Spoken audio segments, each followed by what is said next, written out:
Hey, it's Matt Roush, And Mike Brennan. and we're back with another segment of the M Squared TechCast with a former colleague of Mr. Brennan's. I'll let him handle the introductions. Yes, from the land of enchantment, New Mexico, we have Rachel Konrad. Rachel and I worked together at the Free Press back in the 90s. That's hard to believe. Or Then as my I was son, doing the auto beat, and then they switched me back to tech, and then she took over the auto beat and got all the good trips to Germany when Daimler was buying Chrysler, right? Oh well, yeah. those things happen. But anyway, so since then, gosh, But you're not bitter about it at all, I can tell. Oh, I yeah. know I'm not jealous at all. I just So then she went to AP in San Francisco, where she met her current husband. Well, the only husband, I should say. Uh, he's probably listening, right? I was going to say, you might have just made him a little nervous. Yes. Right. And then from there, you and Elon Musk got to know each other at Tesla.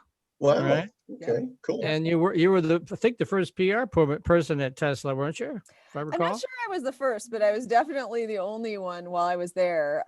It was a pretty interesting time. This was 2008. You probably remember Carmageddon, right? Oh, This yeah. was when two of the big three were filing for bankruptcy. It was incredibly lean times. And we were out in California trying to start a crazy zero emission car company built, with a car built on a Lotus chassis. It was pretty interesting times. Elon now looks back at that era and said he was going through a breakdown of sorts. And it was a pretty interesting time for all of us, I would say. Yeah. Then from there, the saga continues. Then you took over worldwide communications in Paris, no doubt, for the alliance with Nissan, Renault, and Peugeot. And No, you did just that for Renault and Nissan at the time. Yes. Oh, yeah, It's right. since expanded to Mitsubishi, but yeah. Yep. And then you did that for 5 years, and then that expat thing came in where the double taxation. So I know all your personal stuff. He's really going deep. Yeah. And then you were recruited for your current job with Impossible Foods. The CEO came to you, and was it in Paris? He came to you? No, well, we actually met there. So at the time, I started working for Carlos Ghosn in 2011. I moved to Paris. It was amazing. And I had been doing that for about 4.5 years. And Nissan at the time was the largest single producer of electric vehicles. And so we were sponsoring COP21, the big United Nations conference on the environment. And we had a huge presence. We had fleets of Nissan Leafs and Renault Zoes and everything else shuttling around all of the dignitaries. And, I happened to meet this guy during COP21 who was talking about how actually, what you drive is much less significant than what you eat when it comes to making a positive impact on the environment. And he said that, and it was kind of like, it made me really think. It made me really honestly question the past 10 years working in the automotive industry. Maybe I had picked the wrong focus. Maybe I need to go into food. And that guy was a man named Dr. Pat Brown. He had founded a company called Impossible Foods. And the more I started researching it, the more I realized, he's right. I had spent I'm from Detroit, as Mike knows, born in Detroit, grew up in Grosse Pointe, and I'm a huge student of and enthusiast of the auto industry, right? My dad worked for Chrysler for 25 years. Chrysler, basically footed the bill for my college education and everything else. And so it was pretty shocking to think that maybe as an environmentalist, I had focused my time and resources in the wrong industry. And sure enough, the more I looked into it, the more I realized, it's almost like you could be a meat eater who drives a Prius or a Tesla, and you probably have a bigger total carbon footprint than a plant-based, vegan eater who drives a Cadillac Escalade. And that really kind of made me go into, I would almost call it like a mid-career crisis. Crisis. Yeah. Yes, so I got out, I moved 6,000 miles away, moved back to California, and started working for this company, which at the time hadn't even launched its product. So yeah. And now, if you go to Burger King, you can get the Impossible Whopper of 8,000 Burger Kings. And I had her and I are really good friends. We've known each other for 30 years. So she was back in town a number of years ago. I can't remember when it was, but introducing all of us to the Impossible Burger, where we went to your mother's house. Yes. And you cooked up a bunch of burgers and whatnot. And this was like early time prototype. Yes. And I'm not doing a testimonial here, but literally I couldn't tell the difference. Yeah. Now, when I first started eating them, I told you this, when I first started eating them at Burger King, they just cooked the hell out of them and they were all dried out. So I think, so I stopped eating them for a while, but now I've gone back and they must have got that under control. It tastes a lot better. So they also have, one of my absolute favorite ways to eat the Impossible Burger is the Impossible Slider at White Castle.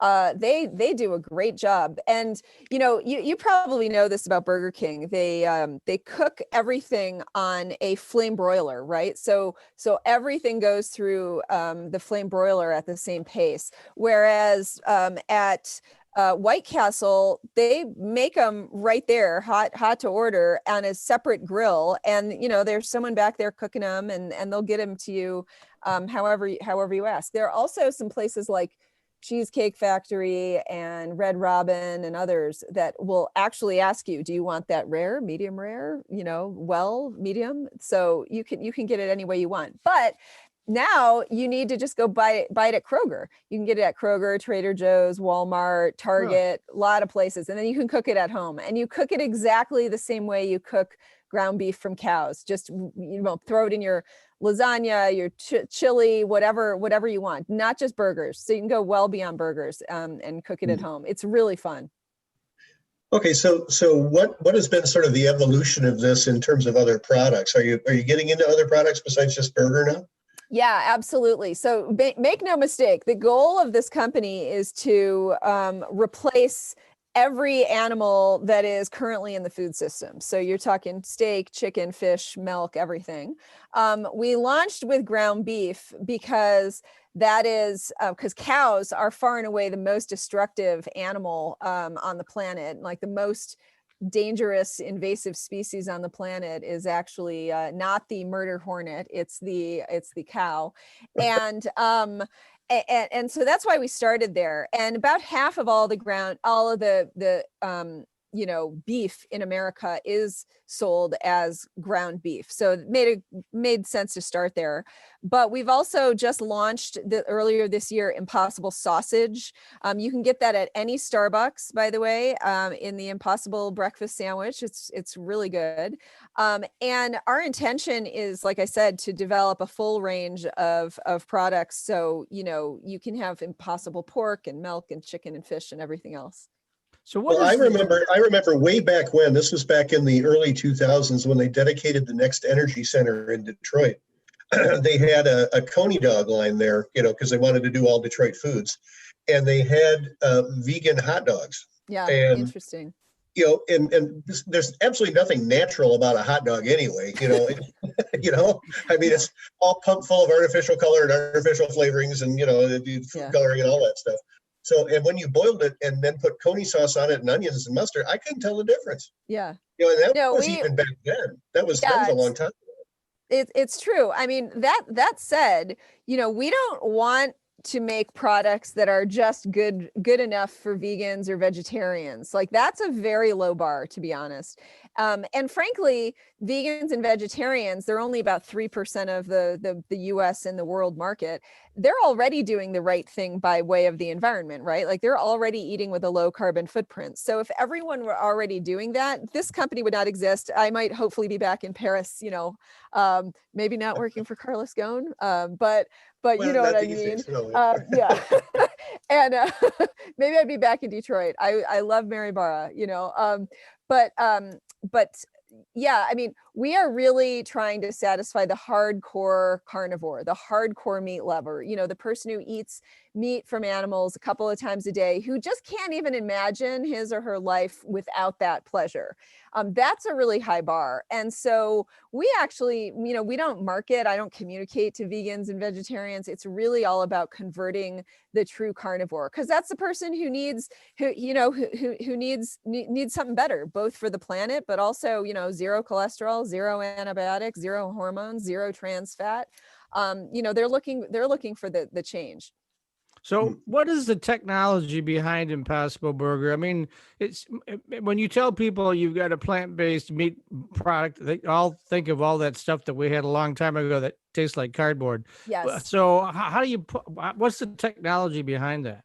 Well, let me get to the technology in 1 second. Let me just tell you that sentiment that you just expressed, I call it plant-based anxiety. I ripped that from range anxiety from my 2008 days at Tesla. And it's a true thing. It is probably the number one challenge that I and the, marketing and sales teams face at Impossible Foods, is this idea that with a lot of people, about 2/3 of Americans, by the way, have what we call plant-based anxiety or plant-based skepticism. And what that means is basically, just like you said, Mike, back in 1997, you were at a frat house barbecue, and at the time, your crazy vegan girlfriend brought you some Boca burger, some quinoa sprouts sticking out of that thing, and you ate it and it sucked. Okay. And you will never eat plant-based food Is that again. a technical term, by the way? So Yes, yeah. But it's a real thing. And so you have to get over that. You have to try Impossible, because it truly is a very different product from the other, the veggie burgers of yore, right? And let me tell you why. So Pat Brown was a 25-year biochemistry professor at Stanford. He knew quite a bit about virology, epidemiology, biochemistry. And he had this hunch that the reason why animal meat tasted the way it did, so craveable, so unique in our diets, it was because of the high concentrations of a molecule called heme. And heme is basically this oxygen carrying molecule. It's what makes your cheeks red and your lips red. It's found in very high concentrations in mammal muscle, because you need a lot of oxygen in your muscle, right? And so he said, wow, if we can just, heme is found in everything. It's literally, ubiquitous. You already eat heme, billions of times a day in anything you eat, whether it's broccoli or lentils or meat. But it's found in very high concentrations in mammal muscle, AKA meat. And so he said, why don't we take the heme that's already naturally found in other things that we eat, and then add that to a convincing reverse engineered recreation of, in our case, the burger itself.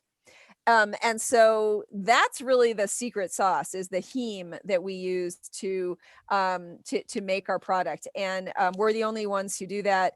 That's why the Impossible Burger really performs very differently than any other product on the market. It other than ground beef itself. It is really, really comparable. And a lot of people, frankly, even like our product more than ground beef, than old meat from animals, because we don't put in a lot of stuff that you might not want. There's kind of this fantasy mythology that's like, oh, beef, it's just perfect. Actually, when you drill down, there's a lot people don't like about it. They obviously don't like the cholesterol, the hormones, the antibiotics. They don't like the gristle. They don't like the fact that you have to be precise about cooking it, or you're exposing you and your family to risk of foodborne illnesses. They also don't like the fact that it comes from an animal, frankly. Like you Mike, you have, your daughter at some point, somewhere between the ages of about 6 and 12, virtually every kid goes through this period where they're like, wait, Chicken McNugget is Big Bird? Wait, this hot dog is a pig, or Bessie the cow, or whatever. They hate that. And as a civilization, we've kind of like, no, don't think about that, honey. Just keep eating, right? And it tastes so good that you want to just believe it. Like you don't want to think about where it comes from, right? But you don't like it. I still remember the time I went to a pig roast at a pig farm and the pigs were looking at us. Yeah, that was a little disconcerting. Yeah. So basically we take all of that out. We don't have the animal in it, but we give you all the taste and the nutrition too. All right, we're going to unfortunately have to leave it at that. This is a great conversation, but we're running out of time.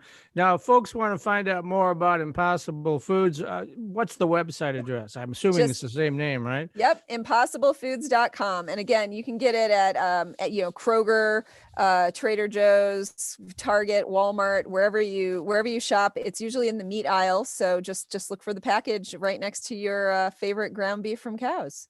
Okay. All right. Thank you very much, Detroit native Rachel Konrad, now head of communications for Impossible Foods. I thought you guys would talk a lot more. You'd want like dirt. Mike, I thought he'd want dirt about, Carlos Ghosn and Elon Musk. Well, I was going to ask you when you're going to write that screenplay, and you got them both. You got Elon Musk and you got Carlos Ghosn, the most powerful men in the world. And Ghosn's story, my God, it's fascinating. Like, I mean, what I've read, I don't know if it's all true, but it's like a spy novel kind of thing, Well, I've always told everyone, never discount that man. He is prodigious intellect. I'm actually really happy that he evaded the sort of scam justice system in Japan on that one. Yeah. Okay. To be continued. We'll have to get you back. Yeah, and then we'll ask those stories about those guys. That next time. Maybe we can. Yes. We can make the Impossible meat the side dish and put Carlos. I do. I want to see you guys eating it while we're talking. Like that's the thing. Yeah. Yeah. All right. I'm honest to God, I just made a big pot of chili over the weekend. The next time I make a big pot of chili, I'm going to try it. So. Oh, it's great. Yeah. All right. Thanks very much, Rachel. And four-year students love Lawrence Technological University's thriving campus life. But LTU has always met non-traditional students' needs too. Lawrence Tech offers over 100 degree and certificate programs that can get adult students started or back on track. And most of our classes are conveniently offered evenings at our beautiful Southfield campus or online, so you can balance your social, family, and work life even while you power up your career. Lawrence Tech, where Blue Devils dare.